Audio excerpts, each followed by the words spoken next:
The college football experience, Cincinnati Bearcats 2025 season preview episode on a Sports Gambling Podcast Network is brought to you by Underdog Fantasy.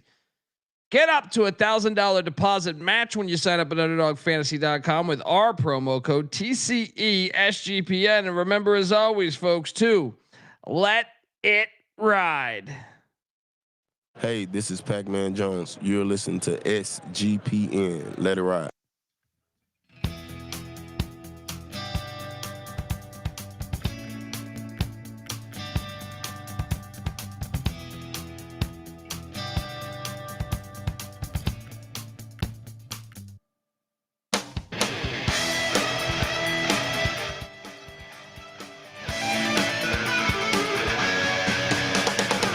Yes, yes, yes. Woo! Welcome to the college football experience, Cincinnati Bearcats style 2025 season preview episode. Yes, we are talking Bearcats. Big season there for Scott Satterfield and company as year 3 in the Big 12 now. Year 3 in the Big. It's been a little rough season. Now, a lot of people will say that's what happens when you jump up to the Power 5. But also, Luke Fickell happened to leave. I think it might have been a little more smooth sailing had you not been breaking in a brand new head coach as you jumped into a new conference. But they're an exciting team to talk about. They're an exciting program. You know what's great about this program is me and Patty C, who I know Patty C's on a hiatus. Shout out to Patty if he's listening, because this is one of his teams. I think we have been lobbying for Cincinnati to be a Power 5 school since like 1995. And we like to think that we made it happen. All right. So exciting times, even though the first 2 seasons haven't gone as planned in the P4 or 5, whatever the hell they're calling it these days. YouTube.com/the college experience. We're breaking out all 136 teams in the land. Don't forget my Nixon tapes, the Pick Dundee Nixon tapes out there. Secret episodes with coaches.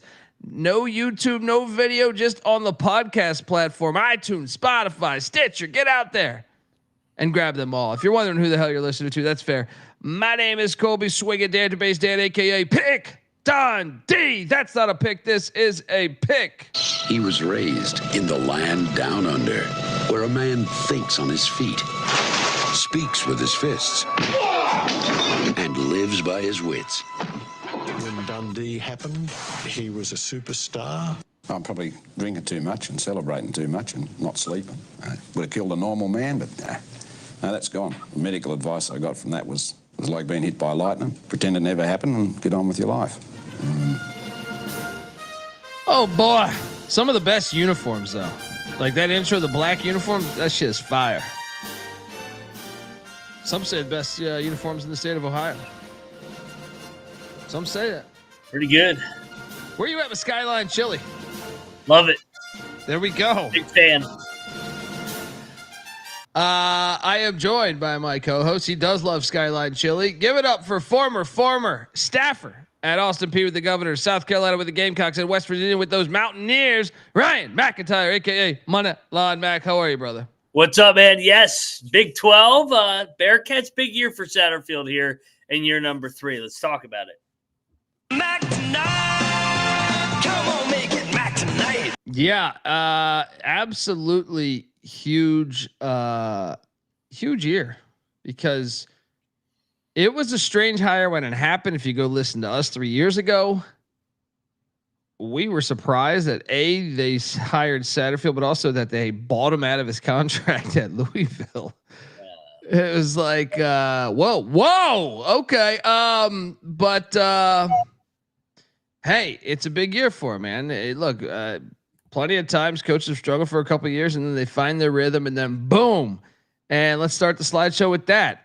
What do you make of those uniforms? I think those uniforms are fucking one of the best uniforms in all college football. I mean, just the Cincinnati logo and just the overall brand has always been great. I mean, are you saying that because your boss was Bob Huggins for a long time? Yes, and I mean, he really kind of got that thing going with the Jordan logo. So yes, Hell yeah, I man. am a little biased. Melvin Levitt. Kenyon Martin, baby. Oh, I love those teams, man. Yeah. Actually, I'll start with was it Damon Flint and Nick Van Exel? That team was nasty. D'Antonio Winfield. Yeah. Max Seal. Yeah. Let's start the basketball episode. Let's go. Look, we host the college basketball experience as well. If you're not subscribed, you're foolish. We host the college baseball experience. If you're not subscribed, you're foolish, because Cincinnati keeps a good baseball program too. But let's bring it back to Satterfield. Scott Satterfield. 84 and 64. Did great at Appalachian State, but Appalachian State seems to be somewhat coach proof. Doesn't matter who the fuck they put back there. They're beating big time opponents. 7 and 5 and 22. That's when he was at Louisville, and from across from just over the border, these Cincinnati folks are watching, saying, "Damn, that's a nice 7 and 5 season." We should pay that guy a lot of money to get out of his contract and come over here. 3 and 9 in 2023, 5 and 7 in 2024. And I will say this, Patty C's that's his second favorite team, I think, or, he's got the Virginia schools that he loves, but then he loves Cincinnati too. So I watch him a little closer than I think every other, they're on a handful of 20 teams that I probably watch every game. That for the past 25 years, just being friends with them. And I don't know if there was a team in the country that shot themselves in the foot more than Cincinnati last year. I mean, I feel like that team easily could have been 9 and 3 had they just closed out a couple games. Yeah. The Pitt game. Oh my God. Now I bet Pitt, so I was actually really happy. But dude, there was a lot of games like that where you're just like, what the fuck? Of course they beat Arizona State, the team that won the conference. I know Levitt wasn't playing, but still. Where are you at with Coach Satterfield? Yeah, I'll try and be glass half full. I think we get a little spoiled in the portal era with guys like Cignetti that just walk in and all of a sudden win 10, 11 games. And, hey, we're in the playoff. Satterfield, yeah, he took over a good program in the AAC, but you mentioned it, transitioning into a new league. They probably didn't recruit to the level, or they weren't good enough in the trenches right away. But this is year 3. You got to make it work by year 3. That was the old school way of measuring things. So it's been underwhelming. I thought Louisville, it kind of was up and down as well. Louisville was about to fire him. I know. That's why I was kind of head scratching. And then last year, man, they were sitting at 5-2, 3-1, right there in the thick of the Big 12 race, and they didn't win another game. Yeah, it's been strange so far. Yeah. But at Appalachian State, he was definitely really good, man. And at moments at Louisville, certain games, the problem is when he was at Louisville, they lacked consistency. And I feel like that's kind of already been the case, even though they improved 2 games from 23 to 24. The offense this year, Brad Glenn, I believe he's former Hokie, or was it with Hokie OC or something at one point. They were 89th in scoring offense a season ago, 55th in pass offense, 36th in rush offense, charting at the 36th total offense, top 40 offense. All right. They return. I actually think Brendan Sorsby is a pretty good quarterback. I heard the people in the chat talking about taking some of his someone took him for a Heisman, I think it was, or rushing yards, I think or passing yards to lead the Big 12, I think is what I saw in the chat. But okay. I think Sorsby's good. The offense has not been the problem either over the 2 years. Yeah. 33 touchdowns, 13 interceptions. He's a pretty good quarterback, man. I think he's kind of underrated nationally. Yep. At they bring back him. They bring back tight end Joe Royer, who is a beast, by the way, and 2 of 5 on the O-line. That's it. Now, I don't think you should panic if you're a Cincinnati fan, because I listened to Coach Satterfield at media days, and he hated his receivers last year. Yeah. He basically chalked up a lot of their losses, he was like, we couldn't get anything down the field. So no wonder why no receivers are back. Yeah. That makes sense. Okay. They went to the portal. They brought in Tawee Walker from Wisconsin. He's going to start. Isaiah Johnson from Western Carolina. What up, Weehawk? Caleb Goodie from Colorado State. Noah Jennings from Charleston Southern. Cyrus Allen from Texas A&M. Jeff Caldwell from Lindenwood, and that's one that he mentioned. He thinks Jeff Caldwell is going to be a secret weapon here in this Big 12 from the penitentiary known as Lindenwood. Patrick Gerd coming in from Ohio State, and then on the O-line, Joe Cotton from South Dakota. He's a beast, actually. I host the FCS College Football Experience. South Dakota had one of the best offensive lines. That was a late pickup too, I believe. Latulipe from Albany, the Great Danes. Tarantayo from Ball State, all on the offensive line coming in. Mac, it's another year in this quarterback system. This will be his third year in the system. I'm going to say this offense is going to be better than 36 in the nation. How about you? Yeah, I mean, so year 2 was Sorsby in this offense, and he had a good solid year last year. Yeah, they got to replace Kiner, but Walker from Wisconsin's a productive back, and like you said, bringing back some of those offensive linemen. I think the receivers will be an upgrade from last year, like Satterfield said. Yeah, shout out to Daniel Cady in the chat, our boy. Now the defense, you touched on it. That's the thing that's hilarious, man, is I was just like, preparing, going through Cincinnati history. Part of what I love doing this, if you couldn't tell, is, I'm a football junkie. So I like going through the history of just everything with the program. I mean, even to the point of like ancient coaches that coached there way back in the day, like Sid Gilman and shit. But Mike Godfrey. But one of the things I would say, I know Rex Ryan was the DC under Rick Minter in the 90s. Rick Minter was a defensive guy. He's still a coach. I think he's with the LA Chargers. But they went from Minter to Mark D'Antonio. Mark D'Antonio's defensive guy. Brian Kelly, obviously offensive guy.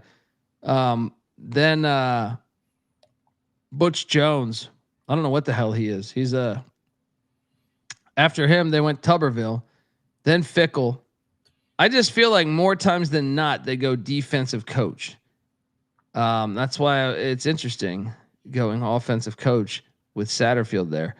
The defense has been horrible ever since they went all offense. 62nd in scoring defense, 73rd in pass defense, 88th in rush defense, charting at 85th nationally.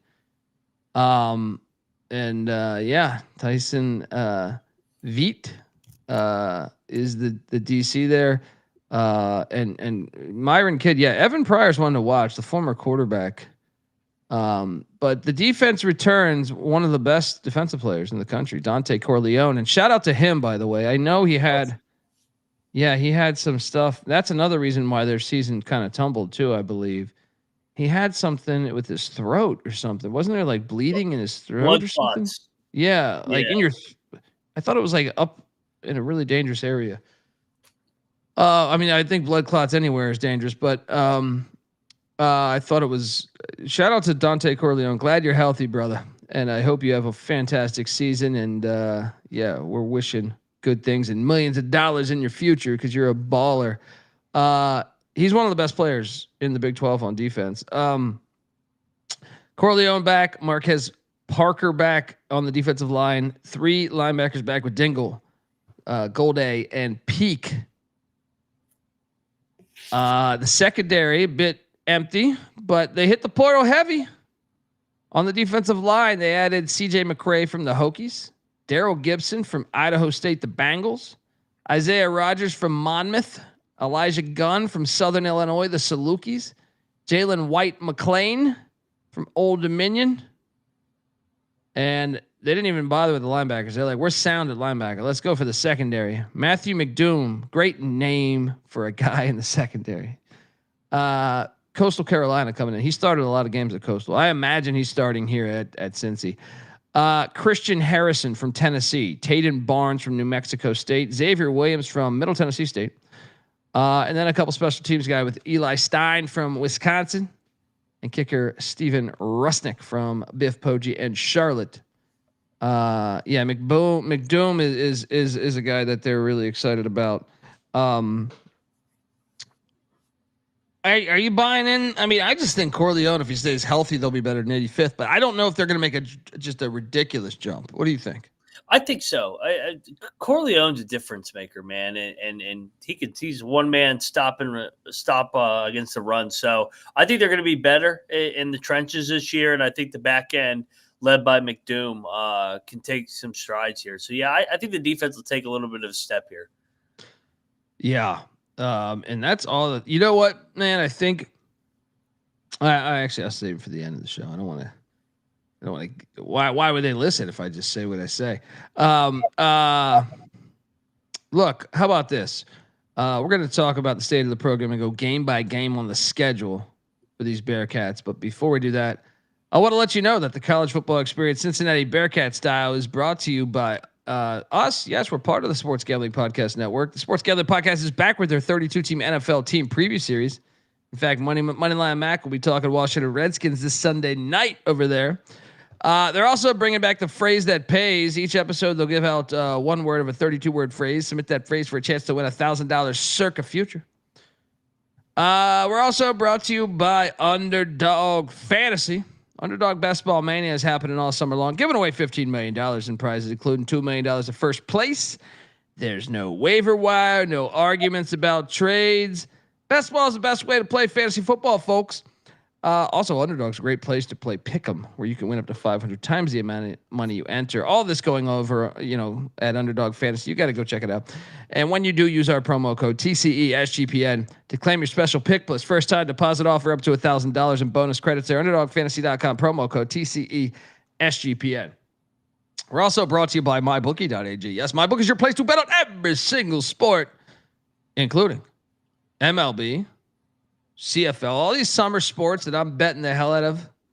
Golf, racing, tennis, WNBA. We're betting on dildo colors entering the court. It's a fantastic thing. They're all available out there too. MyBookie accepts customers from a ton of different locations too, even outside of the States. You can easily deposit, get lightning fast payouts using crypto. So head on over to mybookie.ag. But when you do, use our promo code TCESGPN for 100% deposit match up to $1,000. Terms and conditions apply. Of course, that's mybookie.ag. Promo code TCESGPN. All right, we're back talking Cincinnati Bearcat football, man. Hoping the best for this program. So part of it is they have been fire on the coaching hires for the most part over the past 20 years. I was talking to Pat Narduzzi. He was on Mark D'Antonio's staff about his time at Cincinnati at ACC Media Days. We were chatting for a minute about that. But coaching does matter, obviously. And that's part of that's almost like the heart of state of the program. Fan base is another one. Stadium is another thing. And boy, Nippert. So this is what's tricky. Nippert's 110 years young, but 110 puts it at 1915. But get this, they've been that's just when the stands were built. The field they've been playing on since 1900.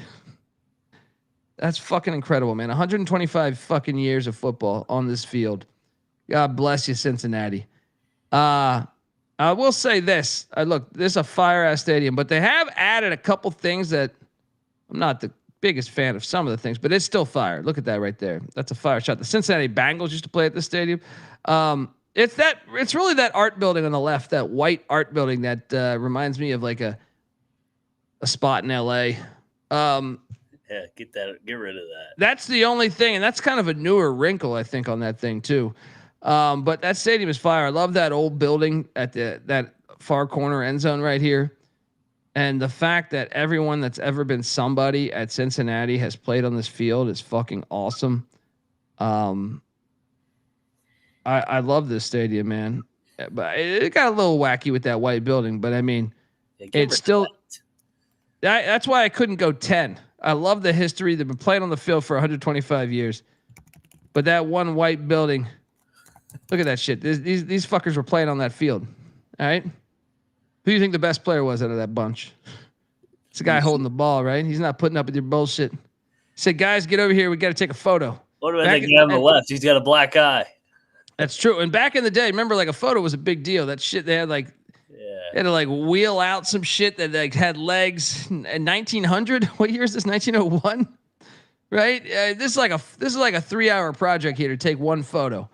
So, the guy holding the ball definitely was like, I'm holding the fucking ball, guys. I'm the fucking man. I'm the one that told the photographer to come out here, right? They had no idea that millions of dollars would be involved in the sport 125 years later, right? The stadium is a gem, though, man, and it should be protected at all costs. And like I said, to me, the Cincinnati Bengals, they're dumb forever leaving. And by the way, they have their own beer at Cincinnati. Dude, who the fuck lives in Cincinnati? Get me. I will Venmo. Like, I'm not even asking you to buy me the beer. I'm saying, who lives there? I'm trying to support their NIL, man. Yeah. I will gladly purchase this if you could send it to me. I know sending a case of beer in the mail is a little weird. Your mailman might look at you a little fucking weird. What is this, Bob? Yeah. Look, get creative. But I want some Cincy Light, damn it. All right. It goes to their NIL collective. Shout out to them being forward thinking on this. Look at that shot, Mac. That shit's fire. What do you give this thing 1 to 10, man? I'm at a 9, but some of the new structures making it look like they're going Art Deco. All right. What do you give this thing? I'm a 10. I love Nippert. 40,000 strong. I've been here before. Just the city of Cincinnati's great. I'm a big fan, and they do need to get rid of that white building, but I'll give it a 10 just because it's not in the stadium. Yeah, it's still an amazing stadium. All right. Still an amazing stadium. And like, I just love the fact they've preserved it. They've been playing on that field. I mean, that's one of great fans. Look at that fucking building. That's the building I'm talking about. And that north end zone or whatever the fuck direction that is. Get rid of the academics. Yeah, who gives a shit? Replace it with Skyline Chili. Yeah, all right. Put a big Skyline Chili behind it. This is what it looked like in the 90s. And I'll be honest, man, I kind of love that smokestack. Yes. Why couldn't they preserve the smokestack? That was some snobby professor being like, we got to get rid of the smokestack. It's harming our fucking students, perhaps. Please, if you can, let's get the smokestack back going. It's a great stadium, though. Look at this. Cincinnati Bengals used to play here back in the days before they sold their soul. They're about, aren't they trying to get a dome? Those fucking losers. Yeah, they are. I think they're on the list. Who is you fucking losers? What? Like, you got Nippert Stadium. NFL has just lost their fucking soul everywhere. Browns move into a dome too. Ridiculous. Look at that Coca-Cola scoreboard. That's all you need, brother. That's what I'm saying. We over fucking do it these days, man. Guy went to Allegiant Stadium. They're asking me like all these fucking questions. It's fucking servers coming over asking me shit. Right, your DJ. You have a DJ you have multiple DJs in the stadium. Like, you have a DJ in the section that you're in. Fucking that's stupid. I just want to watch football. All right, I don't need to hear fucking my playlist in the middle of this. Unbelievable. But man, shout out to that stadium. It's a great stadium. Yeah. It's a good stadium, man, and their fans are good, man. They're good for college football. Let's go. State of the program, though, is tricky. I found myself conflicted because I was like, wait a second. They've finally become a Power 5 school, Power 4 school, whatever it is. But at the same time, I'm like, man, but they have not hit the ground running. No. So I gave it a 6 of 10 because you are in the state of Ohio. You are in Cincinnati, which is right next to Kentucky, and I like that. As a, I think that you could really build a winner there, especially now you got rev sharing. I'm buying into the future of this program, but at the same time, got to get the coaching situation right. And 3 straight losing seasons to enter Power 5 play would be fucking terrible. So I gave it a 6 of 10. What are you giving it? I'll go 6 as well, and it's crazy saying 6 because they've been to a college football playoff post-COVID, and now here they are off back-to-back losing season. So. This is a big year, man. I don't think we have to tell the Cincinnati fans watching how big a year this is. Yeah. Yeah, that's fair. All right, let's hop into the schedule. Let's talk about it because, man, Dude, this opener. oh yeah, it's a shame that I'm going to be 35 Jaeger bombs deep and huffing paint for 45 minutes outside of Carter Finley Stadium, dressed in purple. Because the NC State ECU game is going on at exactly the same time. But I will watch it early Friday morning. Cincinnati, Nebraska, Arrowhead Stadium. I am so glad they moved this from Lucas Oil to Arrowhead. They didn't move it though because of the kindness in their heart. They moved it because these dumb fucks at Lucas Oil had to renovate some leak in some shit in the ceiling that could potentially be harmful or some shit like that. So they're moving over to Arrowhead. I would prefer a home and home, but Arrowhead is a classic stadium. I'm sure the Chiefs will ruin that soon. Cincinnati, I bet this game the other day. I bet this game. I got 7 points, and I think they're going to be able to stay within the 7. I do think they're live, but I took Nebraska on the Nebraska show, so I will not Benedict. But I do think this is like last team that touches the ball is probably going to win, providing there's enough time on the clock. The team with the ball with like 4 minutes left is probably going to win the game, in my opinion, because I don't think Nebraska's defense is very good. I don't think Cincinnati's defense is very good. If anything, I might even bet the over. Yeah. Tonight. What are you doing here at Arrowhead? First off, I'm taking the points. I haven't seen anybody give Cincinnati a shot in this game, and I disagree. Like, how many times have we seen Nebraska choke away a game that they should roll in this game, and they'll have the crowd, expectations high. They will have the crowd. Yeah, I'm with you. I think Nebraska is going to win by like a field goal, but I'm with you. I think Cincinnati has every shot here to pull off a statement win. This would be a great win for them and the Big 12. It really would. It really would. So Owen, game. What's that? Say that again. Travis Kelce game. It's at Arrowhead. That's true. He's a Bearcat. That's a guy that might be on some serious money. Is he still dating that broad? Yeah, I think he's still dating that chick. What's her name again? Well, I was just saying if she gets if they get married, yeah, all of a sudden he gets some of that Ted Turner money. Next thing you know, Cincinnati might be buying some players. He's got that beer company shit too, garage beer. Haven't had it. Is that good? Get that Swifty money. Yeah, that's what I'm saying. That Swifty money's legit. All right. I remember Michael Jackson buying the fucking Beatles like recordings. Yeah. And I was like, how's that possible? Michael Jackson had more money than Paul McCartney. He outbid fucking Paul McCartney. So I know that Swifty money must be something ridiculous. Yeah. Kelce, my ass. Like, I mean, Kelce's obviously he's paid, but it's like the Tom Brady Giselle thing. Giselle was making like $500 million over like 5 years or so. I don't know. It was something ridiculous, but 0-1. What the hell are we talking about? Week 2. Flag on the play here. Get this shit out of my face. You fucking losers.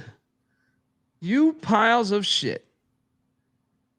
Miami, Ohio is supposed to be the battle, the victory bell. What are we doing here? Oh, you guys had a standoff because you didn't want to do a home and home like you've only done since the beginning of fucking time. And you replace them with Bowling Green, which, okay, that's regional. I like it, right? Eddie George.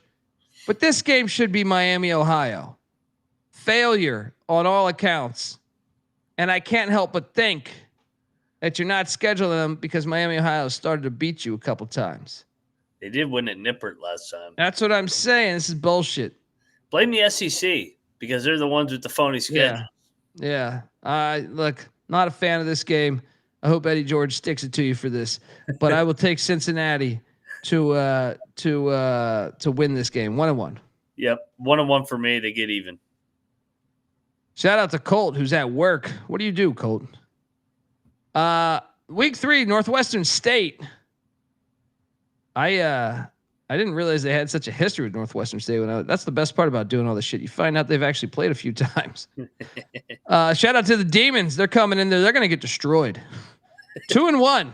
That's Yep. why that Nebraska game is huge, man. You start out 3-0, going into your bye week. I will say this though. I'm assuming you have Cincinnati, Mac. Yeah, they're gonna kill them. I do think I don't like a bye week after a shitty FCS opponent. Yeah, I'd rather get it after the Kansas. Yeah, you kind of mismanage the schedule there. You basically have 2 bye weeks at the same time here. You should have spread that shit out a little bit better. 2-1. There's Travis Kelce. Bye week there. You come out of the bye week, you head to Lawrence. We just did the Kansas preview. Go listen to it. This is going to be a game, but I will take Lance Leipold at home at that new MLS stadium that they are proud of for some strange reason. 3. So I'm sorry, 2-2. 2-2. Yeah. 2-2. We both took Kansas. We're higher on the Jayhawks this year. I mean, if it was in Cincinnati, I'd probably take Cincinnati, but 2-2. Then you are welcoming in Iowa State. We did our Iowa State preview yesterday or the day before. I can't remember anything these days. I took Iowa State in this one. I do think this is a field goal game, though. I don't feel very strong, but I do trust Matt Campbell and Rocco Beck just a little bit more than Satterfield and Sorsby. So give me Iowa State. I got Cincinnati going 2-3 now. Same. I mean, Matt Campbell from Ohio, a lot of roots there, and his defensive coordinator for Cincinnati's defensive coordinator obviously worked with Matt Campbell too. So there's a lot of familiarity between these staffs.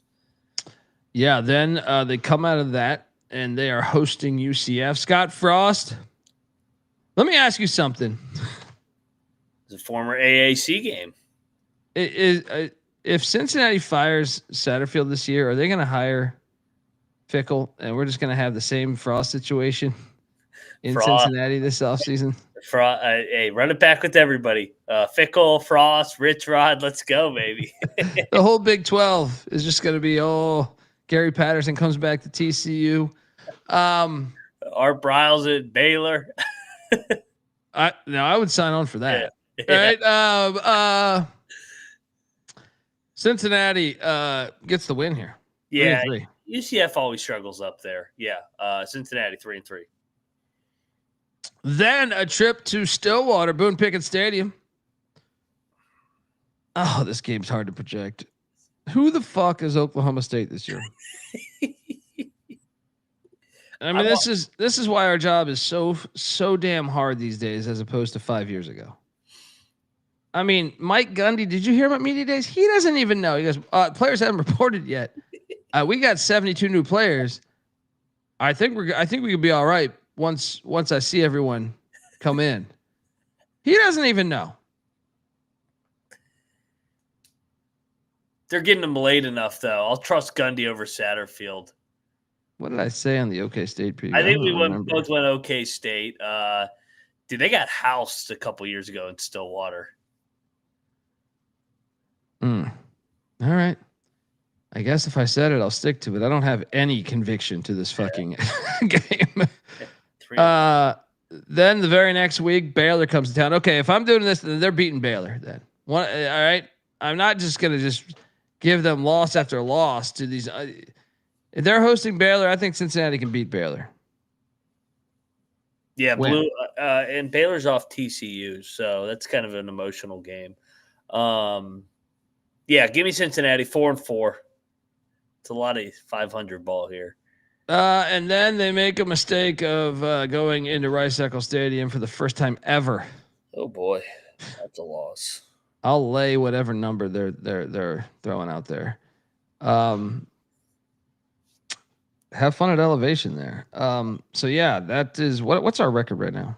4-5.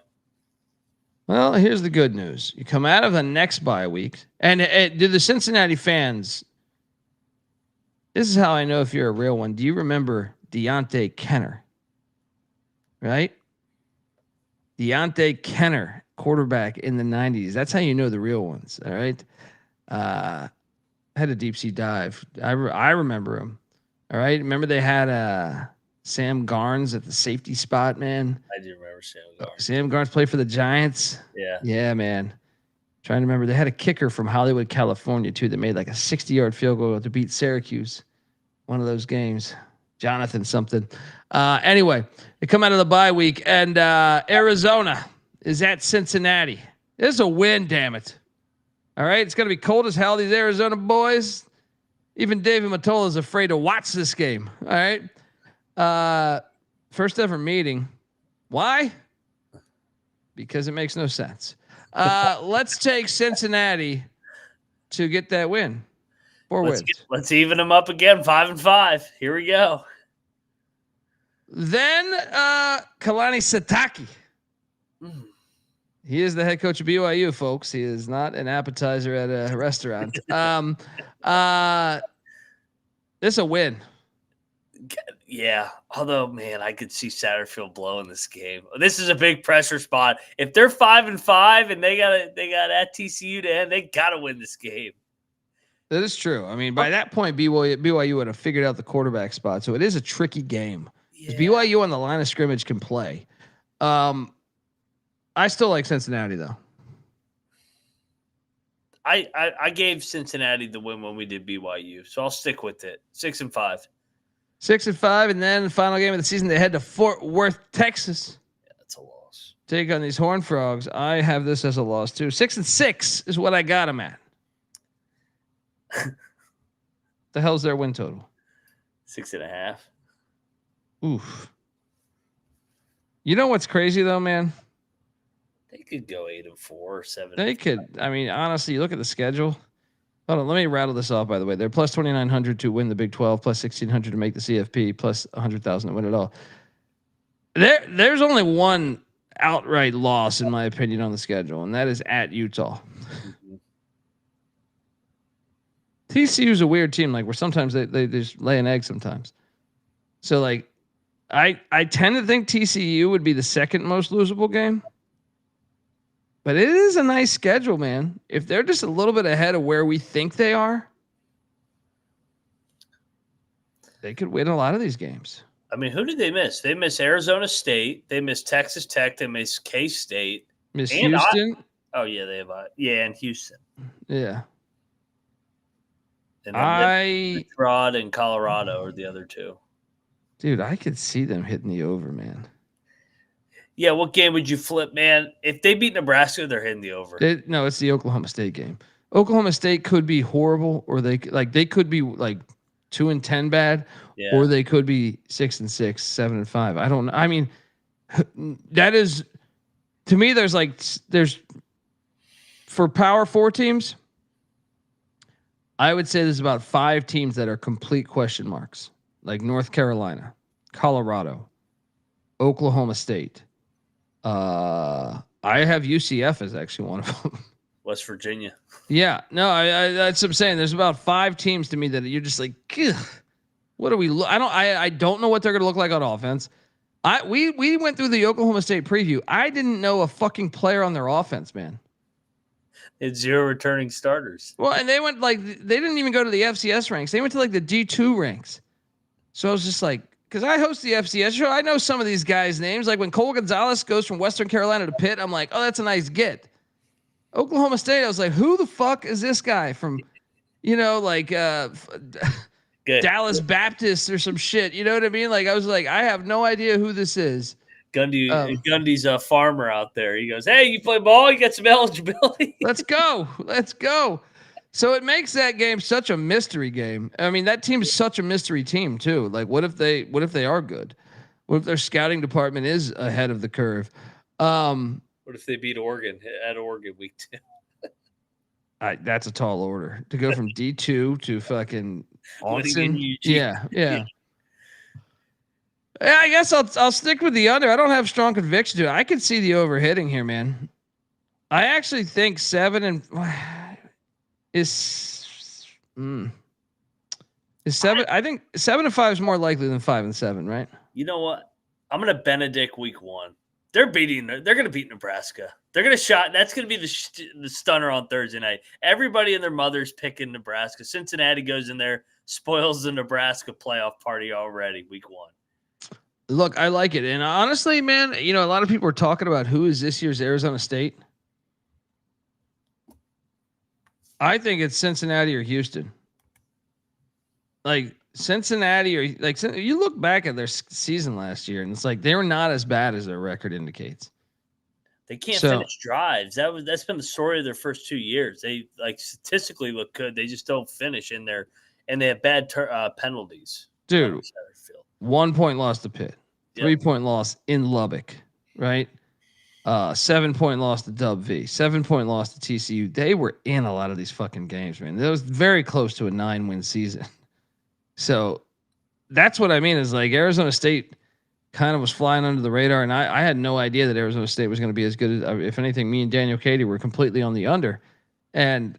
But they kind of have some of the same ingredients as far as like very experienced, like very talented quarterback, not very experienced because Levin wasn't that experienced, but like a quarterback that I think we can all buy into.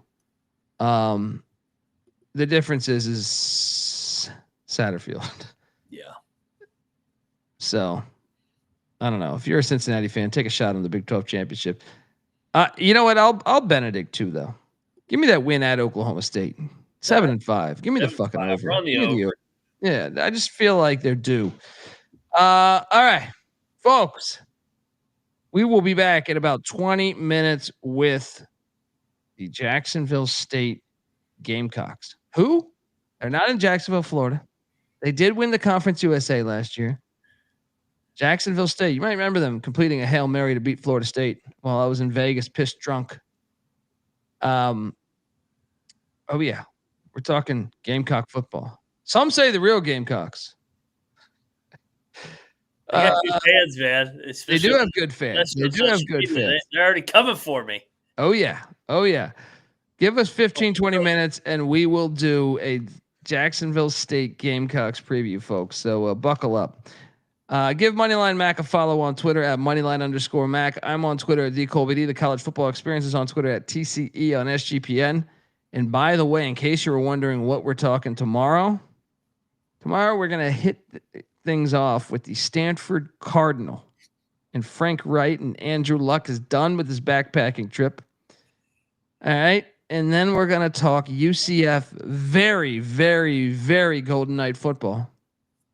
And then we're going to conclude it with Scott Satterfield's former team, the Louisville Cardinals, who looked great once he left.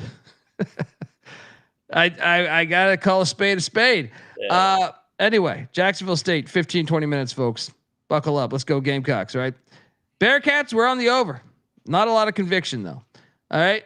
And let me ask you this, Mac, before we get out of here. If they do fire him, who would be on your short list? I know I'm hot potatoing you this, but like Fickle might get fired. Would you actually call him to come back? Or are you just like, hey, I don't know if I would. I don't know if I would, but they would. That was such a better job. That was like the premier job in that league. Cincinnati's not the premier job in the Big 12. They need somebody that can over. What if Brian Kelly gets fired? You call Brian Kelly back? Oh, yeah. I would hire Brian Kelly in a heartbeat. He'd be great there back with his family. Yeah. An Ohio accent. I'm thinking, who else could they call that would who would be a home run hire for them? Would it be Andy Kotelnicki, perhaps? The Penn State offensive coordinator? Would they give him a shot? Yeah, Kotelnicki would make sense. I'm trying to think who else. Unfortunately, they didn't hire Marcus Freeman. Well, he was already at Notre Dame at that point. Yeah.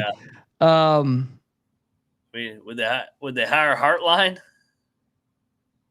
They might try to. I don't know if he takes it though. He might be promised something, but he's an Ohio State guy. He played at Ohio State, so maybe though. Maybe. What about, would they hire one Chip Kelly? He hates college though. Well, college is pro now, basically. Yeah. So have fun explaining yourself now, Chip. All right. I take that's a no. Okay. Yeah. I'm just trying to think. What about Eddie George? What if Eddie George takes Bowling Green 8-4 year one? Probably too soon. Yeah. Probably too soon. I'm looking at our list of coaches over here. Neil Brown? They don't call Neil Brown? No, I don't think so. Hey, let me tell you something. Don't hire Neil Brown in Cincinnati. I'm telling you, who could be that home run hire for them? Kotelnicki's intriguing to me. Who'd be good from the MAC? I mean, the Mac's right Matt there. Campbell would be the fucking home run. Yeah, but he's from Ohio. He would, dude. I think he might. What about Cradle? Toledo? Wait. Candle. What did I say? I was Cradle? like, yeah, I was like, you got Chris Creighton and Jason Cradle. Candle. I mixed. I was like Cradle. It's like, he talking FCS? Who the fuck is Cradle? What about Jeff Monken? I thought about Jeff Monken. Do you think they run the triple at there? They're not. They wouldn't do that, but they should.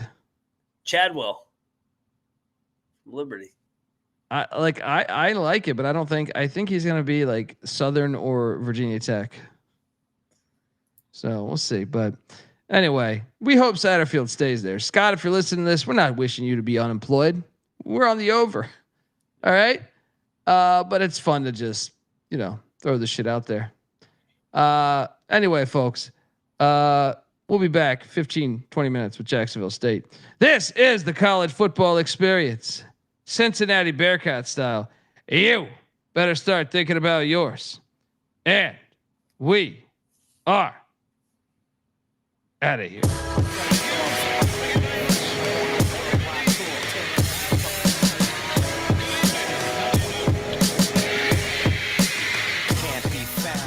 Off, so I can't be found. I'm on a worldwide tour, touring every fucking curtain down.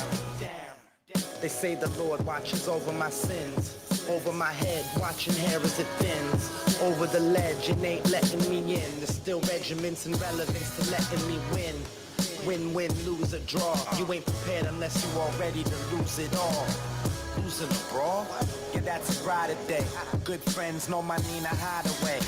They came and went, but the riders stay. So it's like I won the lottery and can't be found until I resurface with the latest purchase. 33 and a third and 45 circles. You ain't got that shit. And I ain't 45 king. But on the beats, I've been doing my thing. I start the program and the doorbell ring. I gotta leave town to a place I can't be found. My celly's off, so I can't be found. I'm on a worldwide tour, touring every fucking curtain down. American dreams, lessons, and still they work. I guess the sand on the beach still was really dirt. Now I'm going home, flying over Rome at 30,000 feet. Like, damn, is that really Earth? I see the killers work on walls, familiar turf. Got a little school in graph, 101 was first. Got a little school in math, didn't really work. But put the numbers on the block and I make them hurt. Any block is my stomping ground where my people lay low so they can't be found. They don't wanna be, ain't from the crew, but I'm honorary. Liquid, solar sad, psycho harmony. Type of armory that's more than a shield. Type of armory's DeLorean steel. Type of warrior's ill. So true to my sound, but dig deep so it can't be found. My celly's off so it can't be found. I'm on a worldwide tour, touring every fucking curtain down. It's the revenge of our stealth, the intelligence plane. Bomber, a manifestation of karma. The far left, low keys, let it be. Listen, whispering words of wisdom. Ghost dog breathe in the shadow of leaves. Same darkness hides criminals, crooks, and thieves. Special forces, black ops. Bad brains, fishbone, black rock. Matter of fact, Chuck Berry and James Brown. But most of the true story can't be found. Unchained melodies inscribed to freestyle. I rock rhyme mosaics more potent with each style. Crack the system more open with each file. Upgrades and free hotels with these miles. Expansion team dilated peoples in town. But there's a better sound in it. Can't be found. My celly's off so I can't be found. I'm on a worldwide tour, touring every fucking curtain down. I'll tell you about it now. Well, I had a vision when I was 12. I saw a man on a flaming pie.